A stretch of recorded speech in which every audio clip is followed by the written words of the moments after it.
To make sure their accents were accurate, the child actors in Harry Potter movies were forced to grow up in England. And what a great sacrifice they did for us. Who cares about veterans? No. These are the true heroes. R.I.P. Elijah Wood. Hey friends, it's time for Fun Movie Facts. Sorry, just listening to the back, I just want to clarify. I'm saying the word facts.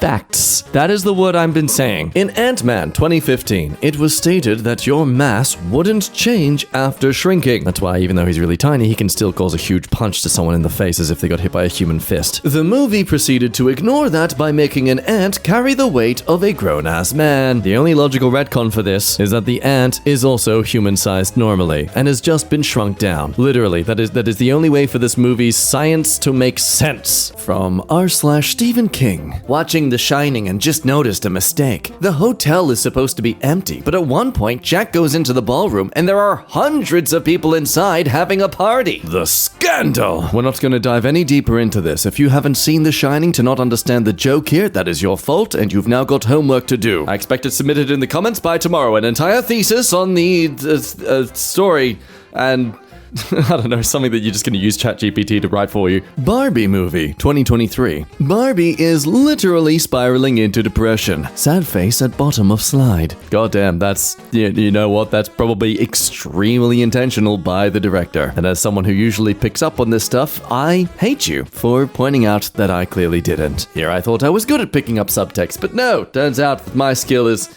just, you know what, I feel like I might just go down the Barbie slide myself.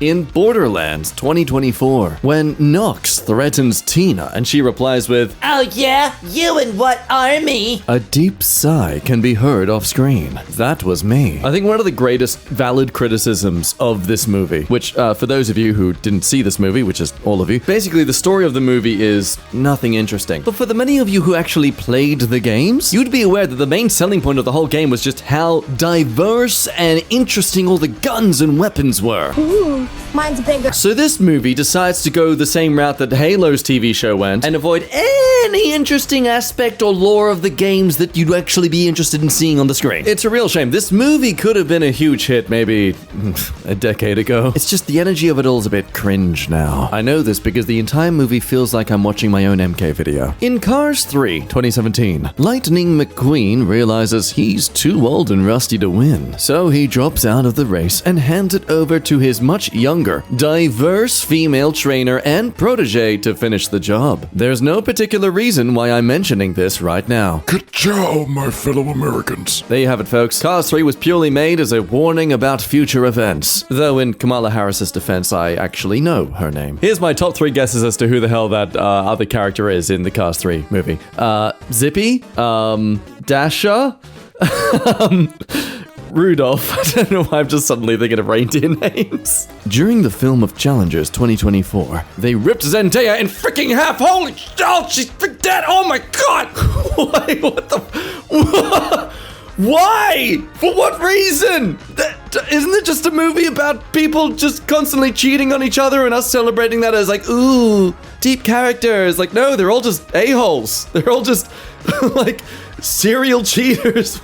In A Quiet Place in 2018, a child refuses to obey their parents, steals a loud toy, and turns it on when the family is having a quiet time hiking. The child is immediately killed. This major motive, that children are stupid and annoying, is introduced to the audience in the very first act. Look, I totally get that for the sake of a story and stuff, it was clearly put in just to show the world they live in and just how, you know, you're done just like that for the most minute of things. This isn't the world we are currently in. No. But it just felt like a situation akin to someone going into a house that clearly is going to get them killed, you know? This kid isn't deaf. This kid clearly has been in this world long enough to notice that they are meant to make no noise whatsoever. Okay, God, I'm being so pedantic about this, but I don't care. It would have been far more believable if the kid turned it on, freaked out at the noise, and that's when he got attacked. Like, he wasn't expecting there to be be noise, but instead he's all like, ooh, this thing's happening that I know I'm not allowed to make happen. Either the kid should have a Darwin Award medal at his gravestone, or the parents should be acknowledging how stupid they were for not teaching him this stuff ASAP. In Christopher Nolan's Interstellar 2014, the protagonist's wife is dead. This is a reference to Christopher Nolan's Inception 2010, where the protagonist's wife is dead, which in itself is a reference to Christopher Nolan's The Prestige 2006 and Memento 2000, where the protagonist's wife is alive. Nope, dead. Moral of the story, ladies, don't get married if your life is directed by Christopher Nolan. It won't end well for you, but is a great career booster and,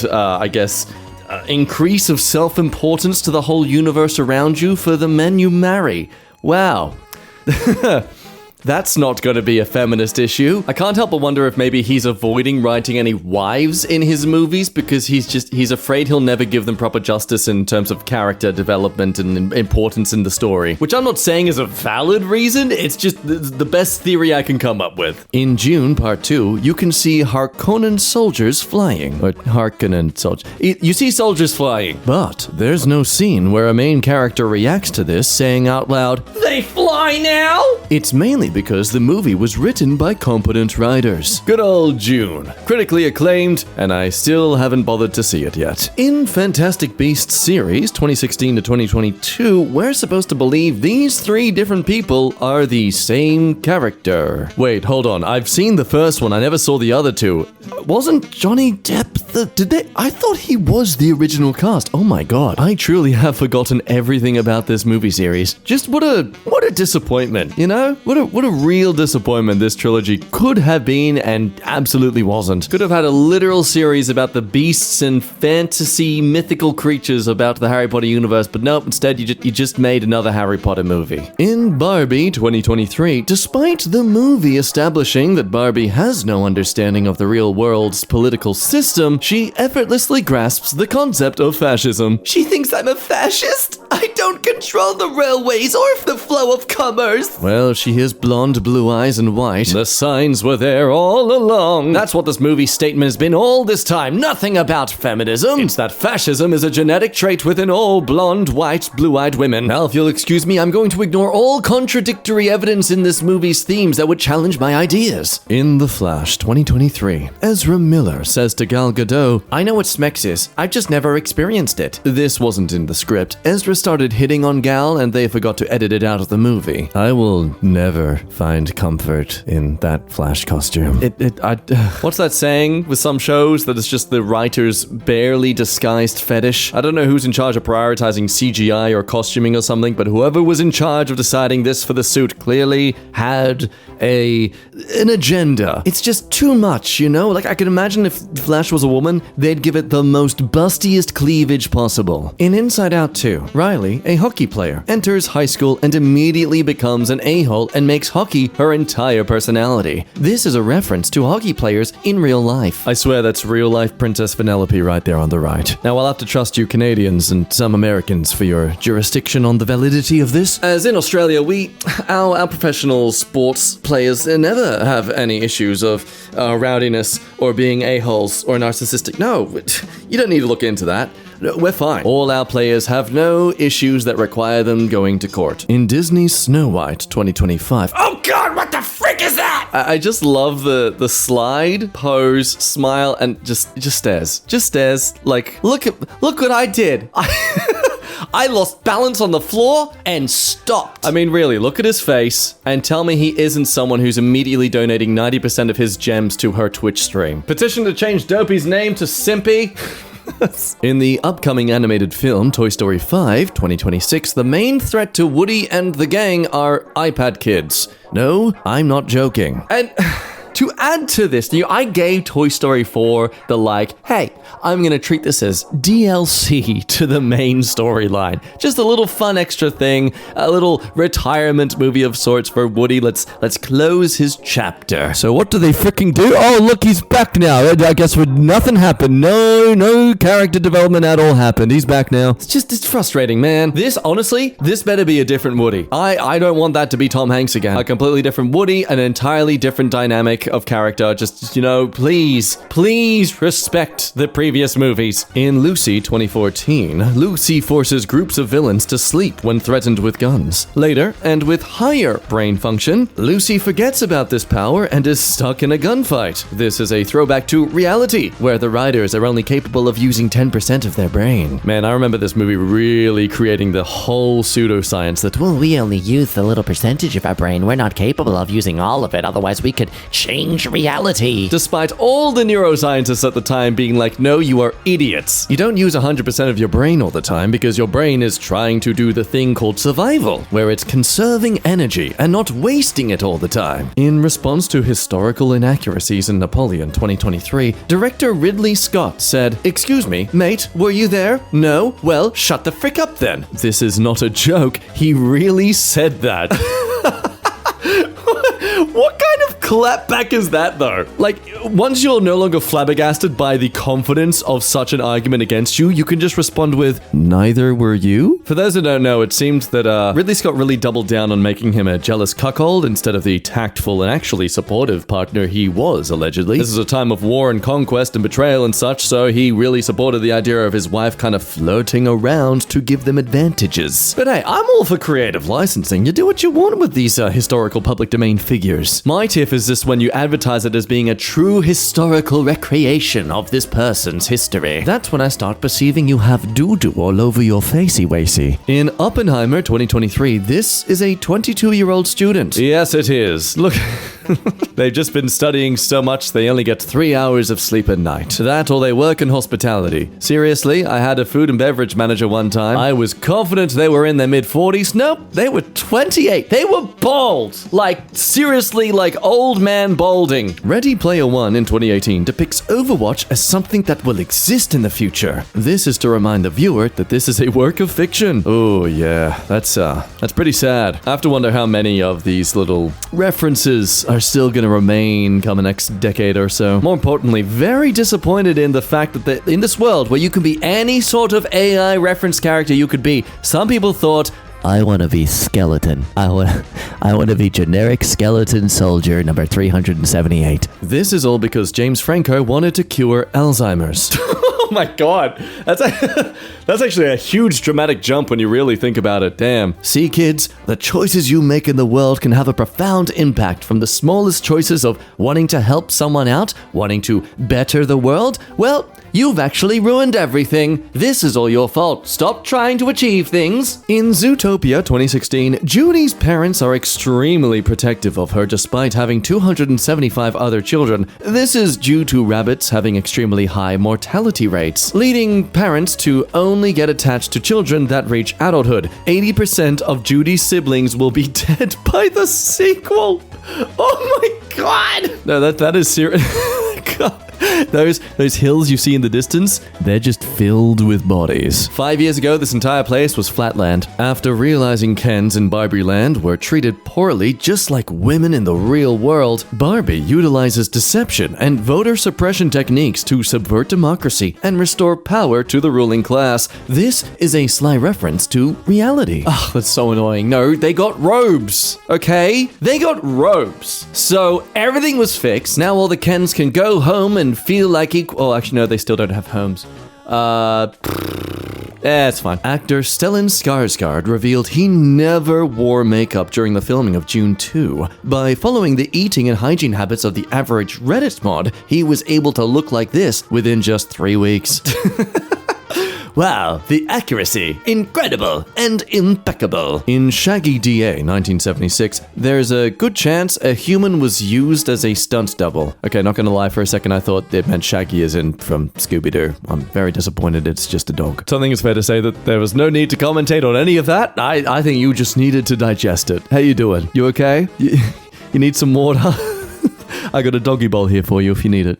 They don't make shows like they used to, you know? In the upcoming live-action reboot of the beloved classic Snow White in 2025, Disney decided to create ugly CGI monstrosities instead of cast actual dwarf actors to play the 7 dwarves. I'll never really understand this idea of like, it's punishing and harmful and distasteful to hire dwarfism people to play literal mythological fantasy dwarves. Like, unless it's for a show that is making fun of these people for being short, okay, I get that. But it's like criticizing movies for hiring beautiful people to play characters who are meant to be considered beautiful princesses. In Interstellar 2014, viewers forgot that Timothée Chalamet appears as Cooper's son, Tim. This is a reference to Cooper forgetting he has a son by the third act of the film. I'm going to enrage a lot of film enthusiasts and cinephiles, if I haven't already through my ramblings in today's video, but I've only seen this movie once. The Acolyte 2024 creator hired a writer who did not watch Star Wars. Wait, really?